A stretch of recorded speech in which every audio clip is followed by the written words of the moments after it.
Hi everybody, welcome. This is my DBD guide.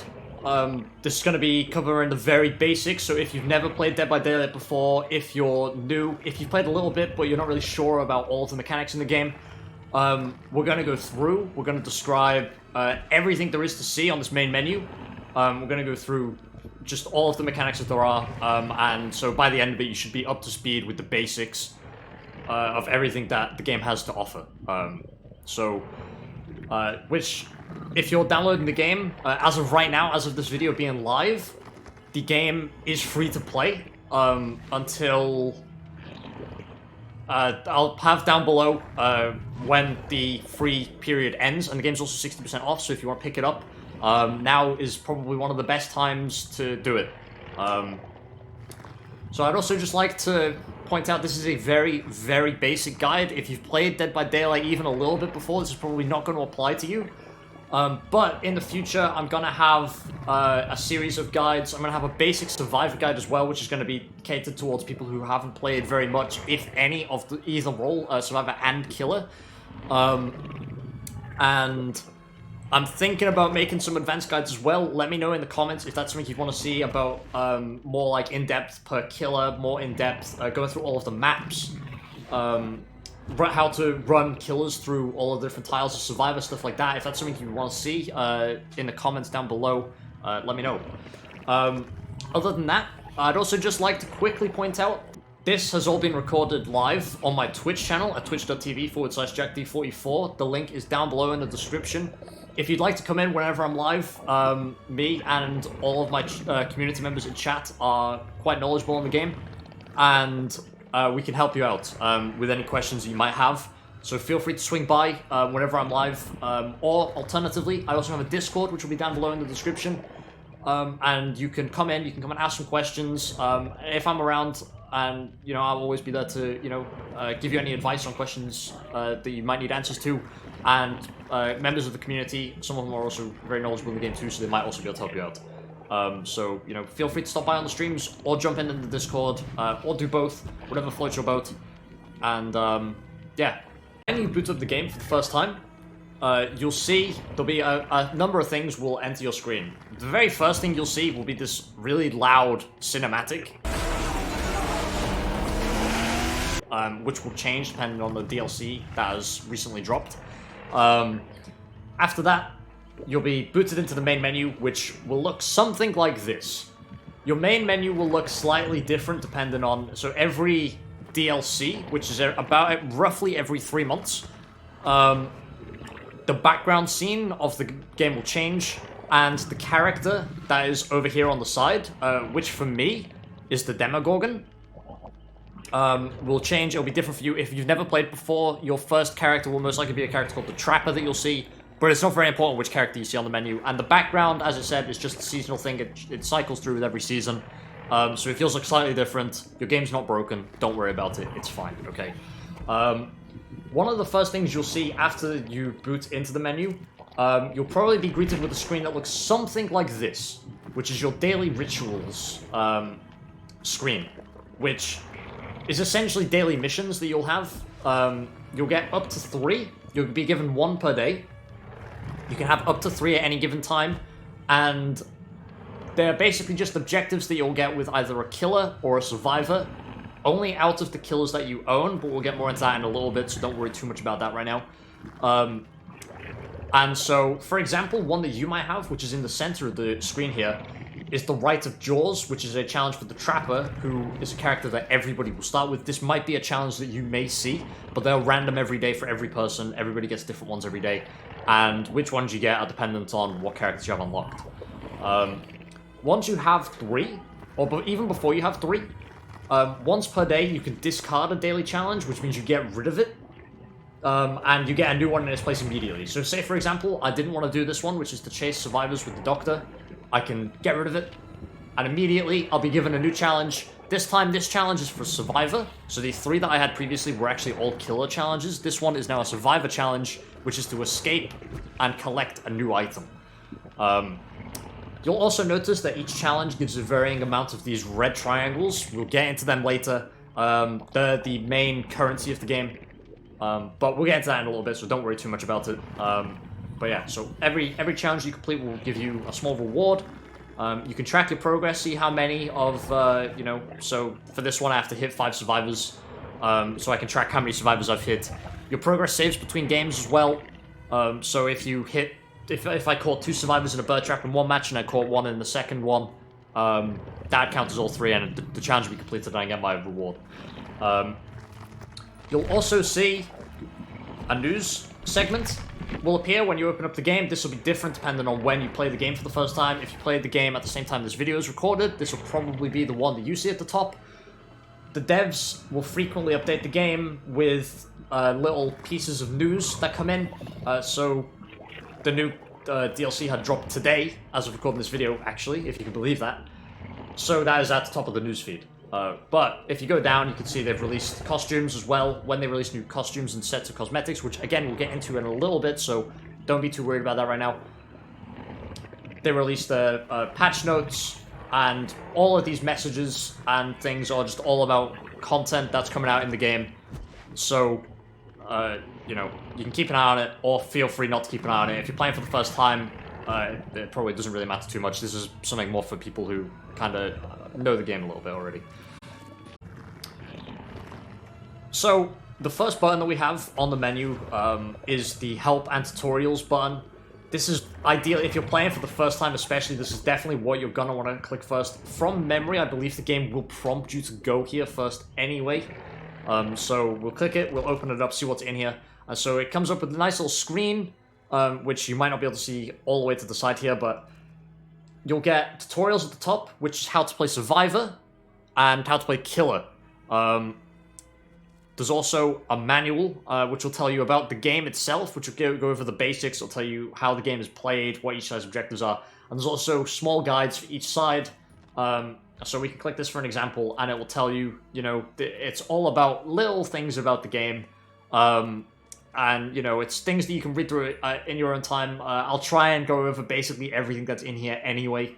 So if you prefer to listen instead of read for learning, then you know, I'll try and cover all of this stuff anyway. So you know, feel free to read through that. Also, for completing these tutorials, you'll also receive a blood point bonus for the first time you complete them. I believe from memory it's about 50,000. I'll have confirmation in text below.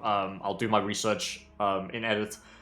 You get a reward for completing both the Survivor side tutorial and the Killer side tutorial, so doing both will net you a bigger reward than only doing one or the other, so I would advise doing both. So next on the menu is the Archives, which is actually split into 2 different components. There is the Tomes, which are a series of challenges which you progress through to unlock rewards, and there's also the Rift, which if you played any game that features a battle pass, the concept will probably be pretty familiar to you. We'll get to the Rift shortly, we'll go through the Tomes first. So, the Tomes in this game go through on a seasonal rotation. I believe it's every 2 to 3 months the tome will change and a new tome will come in. As of recording this video, you can see the tome is currently Tome 4, titled Conviction. So the way the tomes work is, like I said, there are a web of challenges that you go through. You'll start out, there will be a prologue node, there may be multiple prologue nodes like there are here. And you'll start out at a prologue node and you'll progress through the challenges.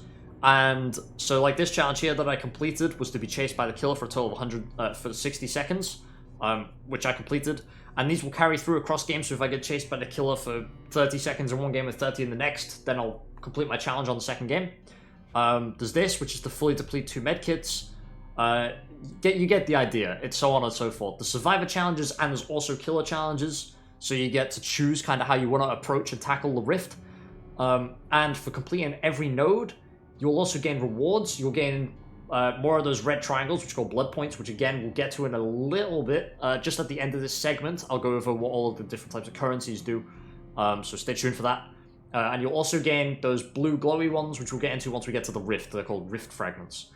It's got to be noted that you can only select one challenge at a time to progress through the Rift. So, as of right now, I have this one selected. But if I wanted to instead complete this challenge, I'd instead focus that and I'd work on that. So you can only work on one challenge at a time. It's important to note that if you swap between playing Killer and Survivor a lot, you also have to change your challenges out frequently, because you, obviously if you're playing Killer, you can't progress your Survivor challenges. So if I was to then play Killer, I'd want to move and select this challenge, for example. There's also a small distinction. Some of you may have noticed that some of them are kind of a bit of like a square on its side, which... what the fuck are they called? Like a rhombus? And there's also these ones which look kind of more like a shield. So the shield challenges, these challenges are master challenges, which will grant better rewards. So you can see between this, it's 3 and 15,000. This is 5 and 25,000. So they'll grant better rewards, but with the stipulation that you must complete the challenge in a single trial, which means a trial being like one match. So from you spawning in until you leave in the match, you must complete it within that time. So some of them are fairly easy, like this, which is to search 2 chests as a certain character. Not too difficult. But as you may have noticed, up in the side here, there are multiple levels. So once you pass through and you reach the end of any given tome, you'll reach the epilogue. Unlocking, getting to the epilogue will mean that you unlock the next level, of which there are 4. So I can go to level 2 now, and you'll see that this time there's only 1 prologue node to start from, and I can choose to either start with a Survivor challenge or a Killer challenge, and work my way through until, again, there are 2 epilogues here. Getting to either one will unlock level 3, doesn't matter which one you get to, you just have to get to one of them. And then you will unlock level 3, which you can see here. Again, it's a further node. It's also got to be noted that as you progress through the challenges, the challenges will get harder, but the rewards will get better. Only in terms of blood points, though. The Rift Fragments will always stay the same. It's always 3 for a Survivor challenge. It's always 5 for a Master challenge. Doesn't matter whether it's Killer or Survivor. But as you can see, it's now 25,000. In level 2, it's 25,000 for a normal challenge and 35,000 for a Master challenge. Going up to level 3, you can see once again this goes up to 30,000 for a normal challenge and 50,000 for a Master challenge.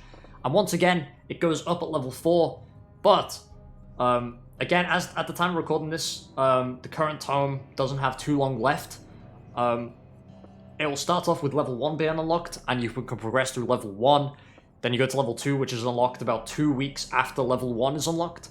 Then level 3 is another 2 weeks after, and level 4 is then another 2 weeks after. So you only have a limited time to do level 4, and they're the hardest challenges. So you want to make sure that you're ready for level 4 by the time it unlocks. But challenges and the tomes aren't a massive problem, because tomes can be accessed even when they've expired. And I'll show you what I mean by that. There is the Compendium. The Compendium you can look at, and you can see... you can go back through the old tomes. So Tome 1, Tome 2, and Tome 3 are all here, ready to be accessed at any given time. I can just open it up, I can go to Tome 1, and I can carry on just doing some challenges, if I felt like doing Tome 1 challenges. So you can go back, you can do any given tome at any given time, you'll still get the rewards for it, but with the one stipulation, previous tomes that have already passed will no longer grant you Rift Fragments, they will only grant you blood points, but you will still get the full blood point reward for completing them. So yeah, that is tomes in a nutshell. That is how tomes work. You can do the current tome, which will give you shards and blood points. You can do the old tomes, which will give you blood points. You progress through them, and you get a couple of other things as well. Completing each level of a tome, so completing level 1 will give you a charm, which we'll get into later, and you'll also gain 10 Rift Fragments straight away. Level 2, you get an upgraded version of that charm. Level 3, you get an even more upgraded version of that charm. And at level 4, you'll get an even greater version of that charm. So, you know, if that's the thing you're interested in. Completing the tomes will also grant you little snippets of lore. You'll only unlock lore fragments from completing master challenges, and it will tell you, you can see just down below, this one will unlock the next entry for Go for Broke, which is one of the entries. So I can go over here to the collection, and you can see there's a handful of different stories that have been told by the fragments, and you have to, each fragment that you collect will give you a little snippet of text, and if you complete all of them, for most of the lore, you'll also unlock a mini-movie. Not for all of them, though. So there's a small cinematic that you can play, and it will give a bit more of a backstory into certain characters. if you so see if that's the thing you want to do. So the other part of the archive system is the Rift, which, as I said before, if you're familiar with Battle Pass systems, this screen is going to look very, very familiar to you, I would imagine. It's one of your standard Battle Pass systems. You have a free track, which is free. You just progress through it as you go. There's also a premium track that you can choose to buy into using the premium currency of the game, Auric cells, which again, I'll get into currencies in just a moment here. So as you can see, you can unlock cosmetics for your characters, you can unlock Auric cells, which is kind of like this game's way of being able to buy back a battle pass that you've completed. So like in other games, you complete your battle pass and you get enough currency back to buy another battle pass for free. Same concept applies here. You beat this battle pass, you can get the next one for free. Kind of deal. So, this is just, as I say, I'll just go through it quickly. It's just your standard battle pass. It goes up to 70 tiers, so we can skip through to the end here. So you'll find tier 70 is the final tier, and you go through the tiers, just by progressing. So to get through a battle pass, each tier will require you to collect 10 rift fragments per tier. So you might remember the rift fragments, they tie into the current tomes, as I talked about earlier. So for completing each challenge, you'll get 3 fragments. And for completing each master challenge, you get 5 fragments. So completing 2 master challenges will get you a tier, obviously. And so yeah, that's how you progress through. Each tier needs 10. So you'll need a total of, which is 700 shards. So that is the rift. That's how the rift works, along with the tomes. It's all kind of like an interwoven system. You progress through you do the challenges in the tome to progress through the rift. I pick yourself up some nice blood points and stuff along the way, which is always nice. There are a handful of currencies. As you see, there's the rift fragments, which is used exclusively on the rift. They don't serve a purpose anywhere else in the game. This is the only place they're useful. However, there are 3 currencies, as you can see in the top right, which do play a purpose in the greater game. We'll start off with blood points, which are the main currency. Blood points are the things that you use to upgrade your characters, to level them up, to unlock new perks, and all of that kind of stuff. We'll get into that a little bit later. But blood points are the main currency. They're very important. You can get up to 1 million of them at any given time, and at that point they will cap out. You can have 1 million, you can't have more. There are exceptional circumstances where you can get more, but for the most part, you won't be able to have more than 1 million in almost every case. Okay, next we have iridescent shards, which are a type of currency that you will earn just through playing the game. We'll get into it a little bit later, but you have a character level, and as you level up your character, you'll earn a small amount of shards per level. Unlocking iridescent shards are a special type of currency which will let you buy cosmetics from the store, only certain cosmetics. They will also let you buy certain characters from the store as well. Or you can also buy certain perks on a week-by-week thing. So skip ahead to the store section if that's something you're interested in seeing. Iridescent shards are used exclusively in the store. So in the store section is where we'll cover iridescent shards a bit more. Same kind of goes for the Auric cells. Auric cells are the premium currency of the game. They can only be bought with real money or, winning a giveaway or something of that nature. But for the most part, you're going to be spending money to get these. They're used to buy the very premium cosmetics. They're also used in the Rift to actually unlock the Rift Pass. So if you go to unlock the Rift Pass, it will ask you to pay 1,000 Auric cells, which you actually can't see down here because my camera's in the way. But it's 1,000 cells for the pass. And again, as I said, you can earn 1,000 back from completing the pass. So, next up, we have the first role of the game, which is Survivor. So we'll go into the Survivor menu, we'll have a look at survivors and stuff.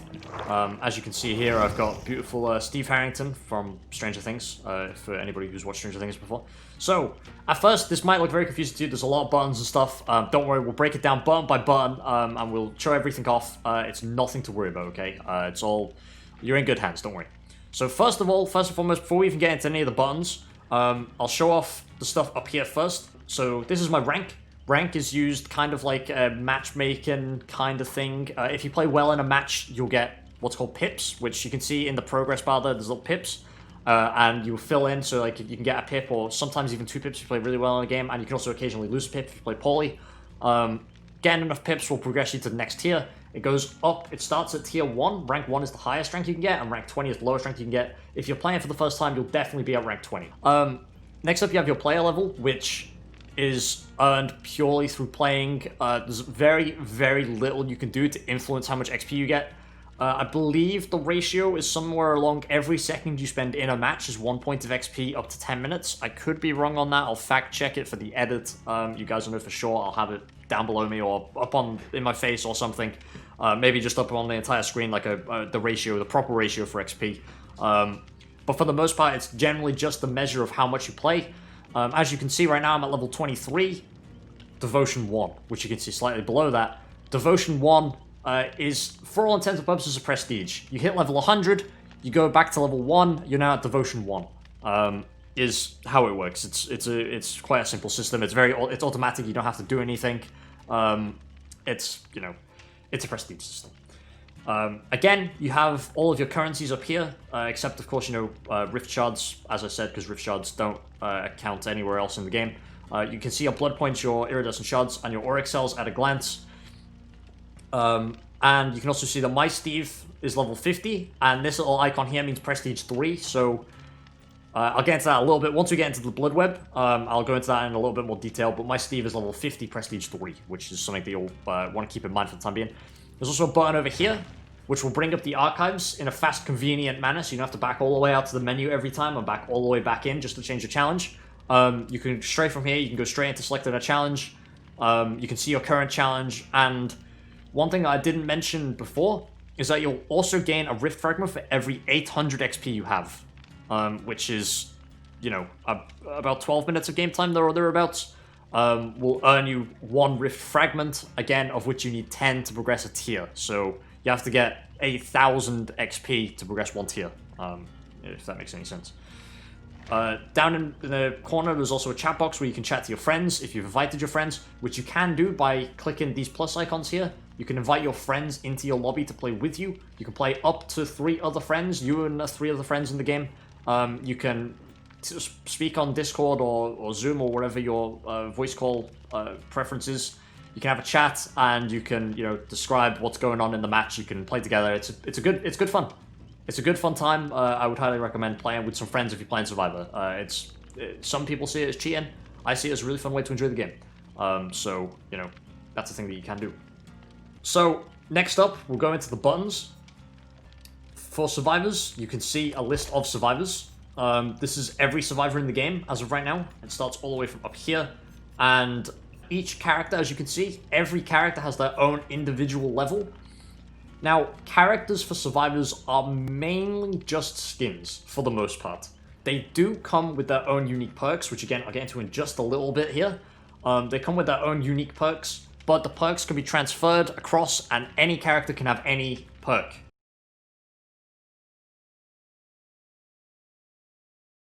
So when you get your character to level 30, 35, and 40, you will unlock their first, second, and third teachable perk.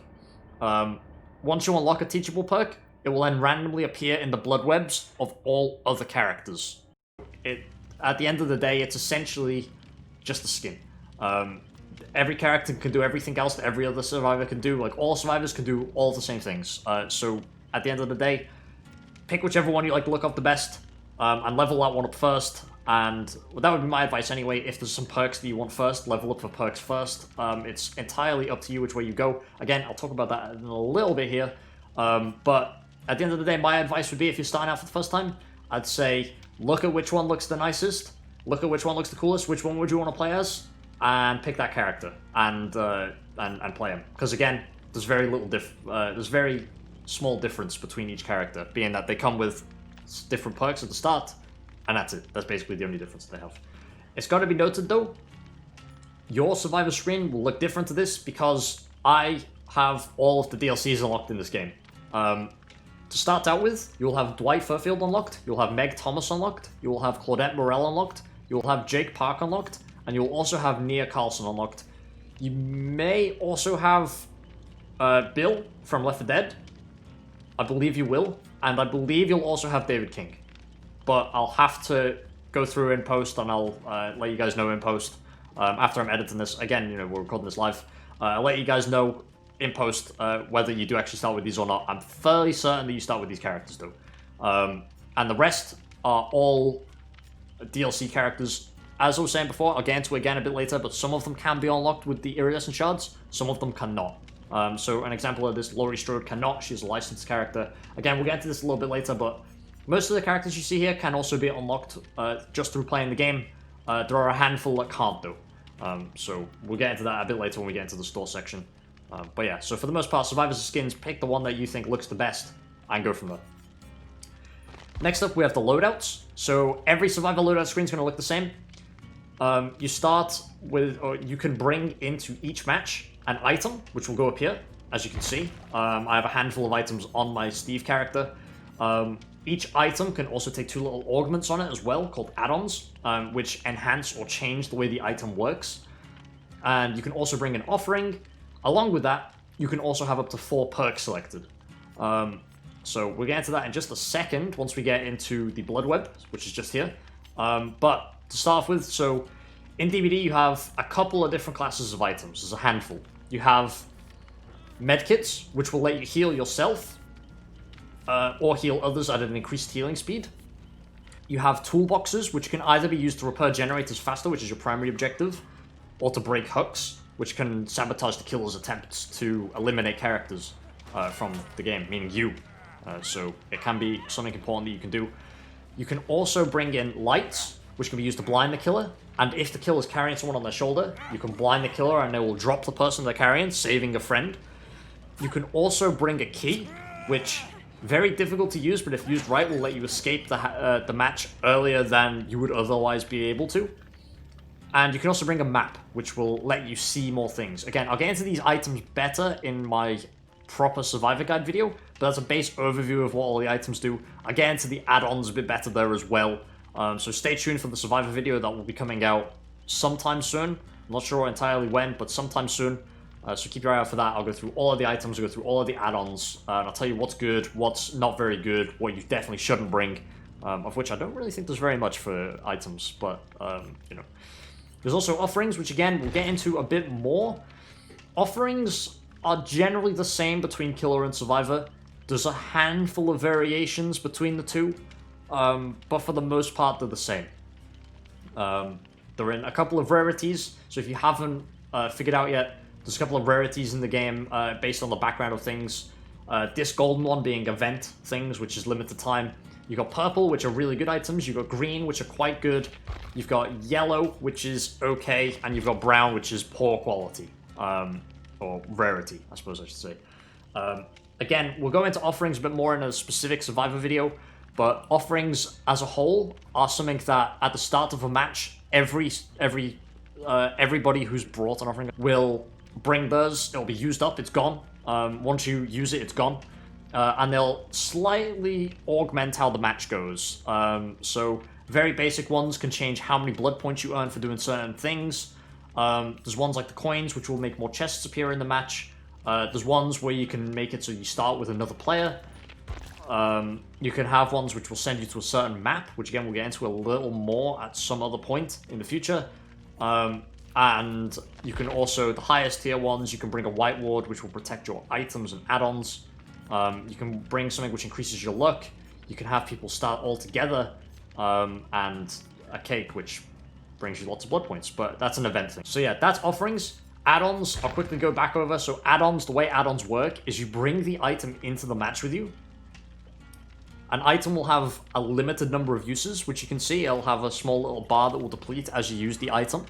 In whatever way you use it. So if it's a map, as you read the map, it will use its uses. As you repair a generator with a toolbox, it will use its uses, and so on and so forth.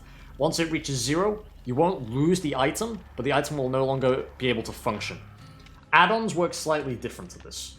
So, say for an example, just to help you guys understand, say I were to bring a brown toolbox, okay? So the brown toolbox will let me repair faster slightly, and will also let me do some sabotaging and a couple of other things. Don't worry too much about what the text says.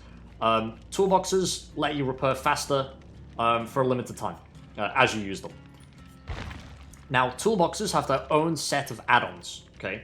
All doing a wide variety of things. Again, we'll get into this more in the Survivor video, but you can bring different add-ons to change how it works slightly. I should also state that the pink rarity here is actually the best rarity in the game. They're the best types of items and stuff. You don't get better than pink. Pink is the best.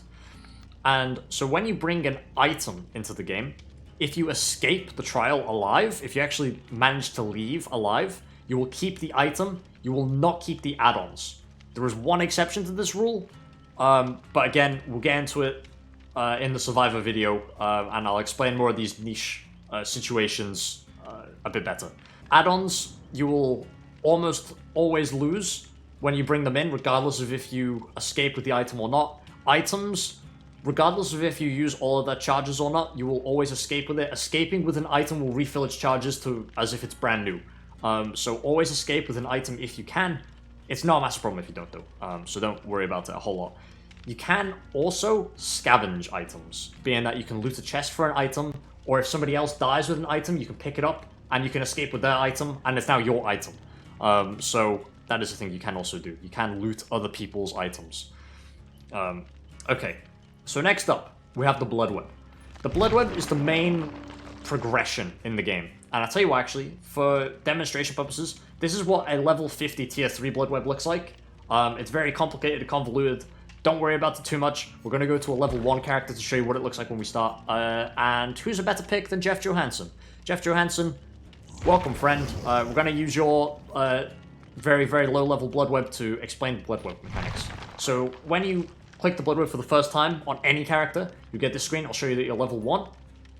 It'll show you that you've unlocked the Bloodweb, and there's text that you can read if you want to. You can pause it and read it here, or if you play the game, you can read it for yourself. But we're not going to read it today.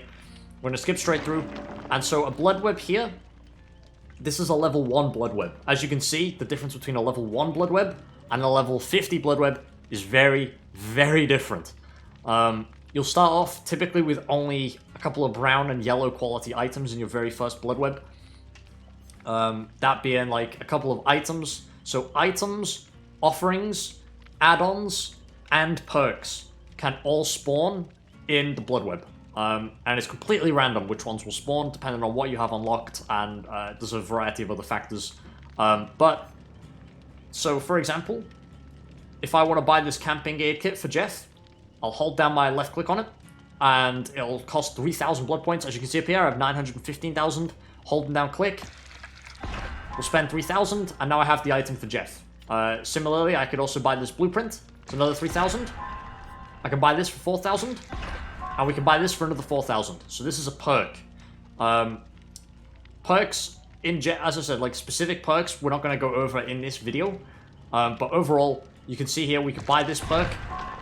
We now have it unlocked. Completing a Bloodweb will evolve it to a level 2 Bloodweb. And the game will let you know that each Bloodweb is different. The procedurally generated is random. And you'll see once again, we have a variety of things to unlock here. That being a couple of browns and also a yellow. So we can go back to our loadouts and we can see now for Jeff. So we'll disregard this for now, as I said, not for the scope of the video. Each character will have their own items and add-ons and perks and offerings. It's different on every character. You have to level up every character to be able to unlock everything on every one. It's quite a long grind. If that's something you're interested in and invested in, though, then fantastic, because it will keep you busy for hours and hours, I can promise you. So as we can see, in our level 1 Bloodweb, we bought ourselves a first aid kit for Jeff. So if we wanted to, we could equip it, and we'll bring it in on our next mission. We can go straight in with it. We can also bring in our add-on that we got for it as well, this little needle and thread, which goes on the medkit, which will enhance the medkit. This will actually make it so that we get more skill checks, and it'll give us more blood points for passing skill checks, and it will also increase our healing speed by a small margin. As you can see, we also have some perks. So as I said before, each character is different, but each character, they mainly play the same, but each character does start with their 3 unique perks. Okay, so for Jeff, we have these 3 perks, and we can see off the Bloodweb we bought this perk. Now, perks also come in tiers as well, as if it wasn't confusing enough already. Okay, perks also come in multiple tiers, 1 to 3. So as you can see, we have all of these perks at level 1. And once you level them up, perks will never really get like additional utility at new levels. It will generally just be a numbers change. But you can see, like, these perks at level 1 are really not too great. And as we level up Jeff, we might see, instead of getting a new perk, we might actually see a level 2 for a perk, which we can then get. And if we claim a level 2 perk from a Bloodweb, we'll upgrade our level 1 perk into a level 2, losing access to level 1 forever, but it doesn't really matter too much because now we'll have level 2, which is almost always better. In fact, I'm willing to say that in 99.9% of the cases, there's one specific perk, but otherwise, every perk upgrade is a good thing, and you'll want to upgrade your perks all the time. Always having upgraded perks is much, much better. So we can see now that our Bloodweb is now level 2, along with our Jeff himself is level 2. So being at level 2 means that the items will start to get better. It's kind of a gradual thing from 1 to 50 that your Bloodweb will get bigger. There'll be more nodes on a Bloodweb, meaning to take more blood points to complete. But you'll have better items. You can also notice that your perks, you'll only start with 1 perk slot. I won't actually have all 4 to begin with. You'll have to level your character up to level 15 to unlock all 4 perk slots. So obviously our Jeff is now at level 2, so we'd have to level him up all the way up to 15 to unlock all of his perk slots. Which for the point of this video we're not going to do, but hopefully you understand it's a relatively simple progression system when you look at perks and stuff. So last up, for character and survivors, you have the Customise screen, which will let you customize your character using different cosmetics that you've unlocked. You can have sets of cosmetics and stuff. Obviously for Jeff, we don't have any cosmetics, so it's not super important. Cosmetics can be bought in the store, which again we'll get to in a little bit. You also have charms for each survivor, which you can put on, and you can see they'll apply kind of like near the butt. They'll have a handful of charms over near the butt, and you can see them as you run around. They're all nice and shiny, and they wiggle side to side as you run. So we'll head back to our Steve here, and you can see that our Steve has... I've got a handful of cosmetics for Steve, which I can swap and change at will. You can change between different heads, different bodies, and different pants to make your character look, however you want. Okay, so next up we have the other role, which is the killer role. So killer plays very different to survivor, but the menu is largely the same. You have the ranks, same as survivor. So if you skip through survivor and you've skipped straight to killer, I would recommend going through the survivor because I've gone through the main mechanics. I'm just going to be kind of skimming over most of the things that are shared between survivor and killer in the killer part. So I would go back. I would recommend watching through all of the survivor part if anything here confuses you, because I've gone through everything in a lot more detail in survivor. So we have the rank once again. Rank is different between survivor and killer, but all killers share the same rank and all survivors share the same rank. So it doesn't matter which killer you play, you will be the same killer rank. Again, player level, exact same. Player level is shared between killer and survivor. It's just an account progression thing. Blood points, iridescent shards, or excels, all transferred across. Again, it's all been explained in the previous part of the video, so just go back if you're confused. Again, the archives part is here as well. Exactly the same. Just a small reminder that obviously if you're playing a killer and you've just come out playing as well as survivor, you want to change your challenge to do a killer challenge. Or a survivor challenge if you're playing from killer to survivor, excuse me. Okay, so first up we have the killer list. Now this is quite different to the survivor list in that every killer plays differently. Every killer is unique, they have a different power and a different play style. Again, like the survivor list, most of these are going to be locked. The ones that you'll have to start with are Trapper, Wraith, Hillbilly, Nurse, and Huntress. Unless you're playing on console, in which case I believe it's the Hag and the Doctor that you'll instead have instead of the Huntress, I believe. It may be the Nurse though, not entirely sure. Again, I'll double check, I'll have something up on the screen somewhere which will let you know. Console has a very slightly different. Otherwise though, the characters, once again, like survivors, must all be unlocked or purchased. There's a wide variety. Every killer does a different thing. I'm not going to go through all of the killer powers in this video. Again, this is just a guide for the basics. I'll have a bit more of a killer-sided video where I'll go through and I'll explain every killer kind of like a bit more in depth. So there's a lot of them. There's a lot of different playstyles. Chances are there's going to be a killer that you enjoy. There's going to be killers that you don't enjoy. There's going to be one that you're probably going to want to main. Maybe you'll like a whole lot of them and you want to play through all of them equally. It's totally up to you, but like I said, they all play quite differently. They all have different powers, and they're all very unique. So, there you go. Next we have the loadouts, which is fairly similar to the Survivor screen. To anybody, if you've seen the Survivor part of this, the inventory screen again is fairly similar. The difference being now that instead of being able to bring in an item, there is now the power which is always locked because it's the killer's ability. Again, each killer has a different ability, so we can see here for the Demogorgon has Of the Abyss. If I was to change to someone like, say, Michael Myers, it would change from Of the Abyss to Evil Within. This power section here will explain how each killer's power works, and it will tell you all about it. So like a very, very quick run through. Michael Myers here goes through different tiers. He stalks survivors to gain tiers, and when he tiers up, he gets more powerful.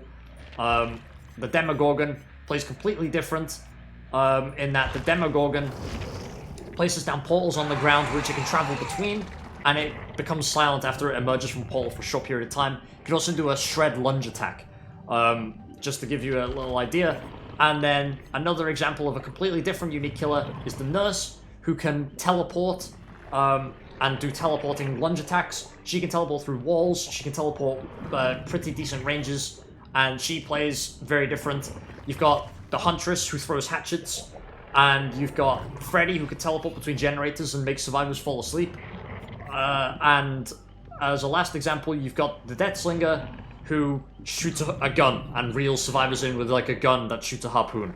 So, as I say, killers very, very different between each one.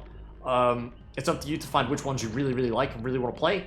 But they all play very, very differently, and can all be a lot of fun. Depends on what playstyles you enjoy. So again, back to loadouts. We have, again, each killer will have add-ons. The add-ons now, instead of affecting an item, will instead affect their power. So each killer has their own unique set of add-ons that they don't share with any other killers, and the add-ons will buff their power. Again, I'm not going to go through all of the add-ons or anything, because outside the scope of this video, but as I go through the killers a bit more in-depth in the killer-sided video series guide, we'll go through these a bit more in-depth. There's different rarities of the power-ups, and they all do different things. They buff the characters in certain ways. Some really useful, some not so useful. Offerings are, again, as I said, mainly the same thing as the Survivor-sided offerings. Killers get slightly different ones, like being able to prevent chests from appearing. They get to choose the same map offerings to be able to force the game to go to a certain map, or not force, but almost always guarantee that the map that you've picked is the map you go to. And you can also bring some really powerful ones, like the killer-sided Ebony Memento Mori offerings, or the other tiers of Moris as well, such as the Ivory and the Cypress, which will let you kill survivors, straight up, with a unique animation for every killer as well. These have conditions, and they're all conditional, and slightly different, with the Ebony, of course, being the strongest as the highest rarity. You also have perks for killers, the same as you do for survivors. Obviously, the killers have their own unique set of perks, and each killer comes with 3 perks, but each killer's perk can be transferred to other killers, and you can have any killer perk on any killer. Obviously, some are more effective on some killers, and some are less effective on some killers, but you can't have every killer perk, or any killer perk, I should say, on any killer. Any combination will work, and you can have any 4 perks together. It doesn't matter what. Obviously, some work really well together, some synergize really well, others synergize not so well. It's kind of down to you to realize what works well with what. There's plenty of guides out there for this. You'll learn through playing, and I'll go over it briefly. I'll list some good combos in my more killer-sided guide video, so stay tuned for that. I'll go through this a little bit more in depth. But same as before, each perk will have 3 tiers. Each perk has rarities. Each perk can be learned from your other killers, stuff like that. Same thing, same deal. Again, the Bloodweb, same kind of deal as Survivors. Again, I would recommend going back to the Survivor section of this video if you missed the Bloodweb. It's very much the same. The exception being, of course, you earn killer-sided items instead of survivor-sided items. You obviously don't unlock any items because there are no items for killer, so you'll mainly get a lot more add-ons, which kind of make up for the lack of items you'll get as killer, which all, as I said, modify your power in various ways, and can make the killer easier or harder to play. Now, last but not least, there's the Customise tab, which again is mainly the same. We'll get more into this in the store section. But there's the same thing. You can customize how your killers look. I can't actually show this off because I don't have any killer customizations. But you also have charms. The only difference being, of course, obviously the Demogorgon doesn't just have a back pocket to hang any charms off of. So charms for killers will instead dangle off of every hook that you have in the map, which are your objectives that you want to, hang the survivors on to help win the game. You can put any of your charms or any of your killer-sided charms on the hook. You can do whatever. Customize them however you like, make them look pretty, do whatever, make them look fierce and intimidating, scare the survivors. It's up to you. But yeah, that's it for killers. Right, so next up on the menu is the custom games. This is what it sounds like. This is custom games. You can invite your friends in, and you can have a game where you're playing as the killer and for your friends a survivor, or vice versa. You can play a survivor and one of your friends playing as the killer. Doesn't really matter too much. It's a 5-player game mode. It's custom. You don't earn any blood points from this mode. You don't gain or lose any rank. It's purely just a party mode version, which otherwise, won't really account for very much. You can only play as the killers in this mode that you've unlocked or bought through, or have bought as DLC, which again by default will be these 5. You can play as any of these 5. Any other killers that you have unlocked, you can play in a custom game. Also to note, in custom games, you have every perk unlocked, regardless of if it comes from a DLC character, regardless if you have it unlocked or not. You have every perk unlocked, and you have every perk unlocked at level 3. So if there's ever a perk you don't know what it is or what it does, you can come here, you can have a look. So say for example, off the top of my head, a random perk, say I don't know what Hex Devour Hope does. Now if I wanted to, I'd go over here, and I can find the perk called Hex Devour Hope, which is right here. And I can find out what does it do at tier 3. There you go, that's its effects. I'm not going to read it out because obviously it's going to take a little while. But you can see what every perk does in the game, regardless of if you have the character unlocked or not. You can play with them as well, you can get a taste for them, you can see if the perk is any good, you can mess around with it. And then if you decide that it's a good perk, you can try and level up the character that you need to unlock that perk. And then, bish bash bosh, you got yourself a new perk and you figured out what it does and everything. So, go you. You smarty pants you. So yeah, like I said, every perk, the same works for Survivor here, so you can swap over to Survivor side. Exact same thing applies. You can have a look at every perk, so say I wanted to find out what Windows of Opportunity does. Guess what? I can come over here and I can find it straight away. It's actually all the way over on the last page, believe it or not. It's actually the very last perk. But there you go. If I wanted to see what Windows of Opportunity does at tier 3, which is just a random perk off the top of my head, you can find any perk in the game for any side. So there you go. You can do that. So custom games, and you don't even have to have anybody else in here. You can have a look at any perks straight away. So when you very first get the game, if you want to come through and just have a look at every single perk and see what you want to go for first, it's not a bad idea. And something that I would recommend doing. Obviously, you might want to play a couple of games first before you do it as the very, very first thing. Play a couple of games, get an idea of the game mechanics and stuff, or watch my future guides for Survivor and Killer, and you might get a better idea of the objectives and stuff, and what will be more useful, what will be good for you, what do you think will be a good build for you, what will you enjoy running, and you can take a look through all the perks and have a nice peruse, and you can figure out which ones you think you're going to want, and then of course level that character, because as you can see, if I have a look at Tenacity, it's the rare Detective Tap perk, which means I'd have to level up Detective Tap to unlock this perk, so hopefully that makes sense.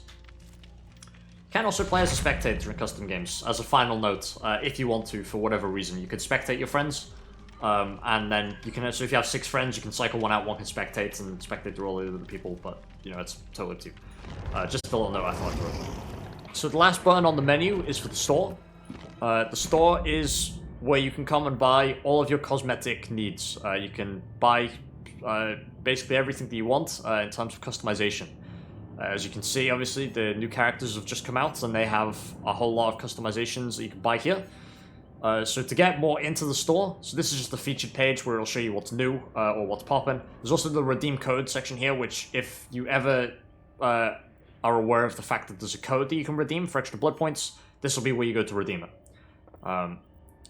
So you can go to the characters here, which will show you all of the survivors and all of the killers. And clicking on any will let you see all of their cosmetics. So if we go to Dwight here, who's one of the base characters that you will also have unlocked, you can see he's got a whole lot of cosmetics. Again, the same kind of rule color rarity system applies, where brown are like the worst kind of ones, and then like like purple are the really good ones. So you can see here you can get like a couple of recolors for kind of cheap. I say kind of cheap. This will unlock a whole set, which you can also buy individually. It's going to be said. So if you just want this hat for Dwight, you can buy it individually. It's 900 shards or 50 cells to buy these things. And again, obviously, as you go up, these things get more expensive. Like if you want to buy, an elf hat for Dwight, it's going to set you back 7,200 shards. Or if you want to buy the whole outfit, it's going to set you back 21,000.